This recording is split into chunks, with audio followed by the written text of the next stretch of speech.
பெட்டிமுடி நிலச்சரிவு ஏற்பட்டு 6 வருடங்கள் கடந்துள்ளது. 2020 ஆகஸ்ட் 6ஆம் தேதி தான் பெட்டிமுடியில் நாட்டையே நடுக்கிய பெரும் துயரம் ஏற்பட்டது. மரணமடைந்தவர்களின் நினைவுகளுடன் உறவினர்கள் பெட்டிமுடியில் அஞ்சலி செலுத்தி பிரார்த்தனைகளில் ஈடுபட்டனர்.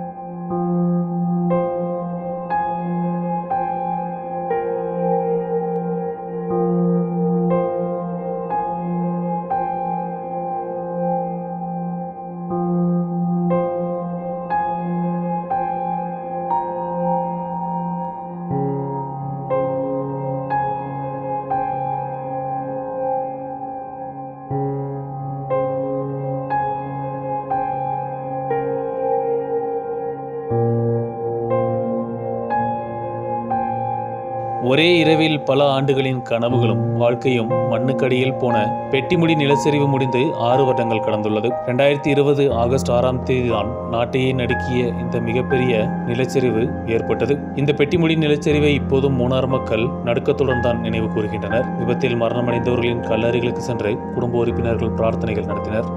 மண்ணுக்கு அடியில் போன உறவினர்களுக்கு விருப்பமான உணவுகளும் பூக்களும் கல்லறைகளில் வைத்து கண்ணீருடன் நினைவு கூர்ந்தனர். விபத்து நடந்து 6 வருடங்கள் கடந்த போதும் பெட்டிமுடி கொடுத்த காயங்களும் விருப்பமானவர்களின் பிரிவும் இப்போதும் மனதில் தொடர்கிறது. பெட்டிமுடியில் நடந்த நினைவு நிகழ்ச்சியில் கம்பெனி அதிகாரிகளும் பல்வேறு தொழிற்சங்க தலைவர்களும் மற்ற சமூக சங்க பிரதிநிதிகளும் பங்கெடுத்தனர். கேரளா போலீஸ் அகாடமி டைரக்டரும் மூணாரை சேர்ந்த நபருமான சேதுராமன் IPS உட்பட உள்ள முக்கிய நபர்களும் கல்லறைகளுக்கு வந்து பிரார்த்தனைகளில் பங்கெடுத்தனர். பெட்டிமுடி நிலச்சரிவு துயரத்தின் 6வது வருடத்தில் பிரிந்தவர்களுக்கு பிரார்த்தனைகளும் அஞ்சலியும் கம்பெனியின் சார்பிலும் செலுத்தப்பட்டது. எக்ஸிகியூட்டிவ் டைரக்டரும் சீஃப் எக்ஸிகியூட்டிவ் அதிகாரியுமான அமீர் அப்பாஸ் கான், வைஸ் பிரசிடென்ட்களான PB கரியப்பா, PMS கில் போன்றவர்கள் தலைமையில் முதிர்ந்த கம்பெனி மேனேஜ்மெண்ட் அதிகாரிகளும் எஸ்டேட் மேனேஜர்களும் பிரார்த்தனைகளில் பங்கெடுத்தனர். மரணமடைந்தவர்களின் நினைவுகளுக்கு முன்பு அஞ்சலியும் செலுத்தப்பட்டது.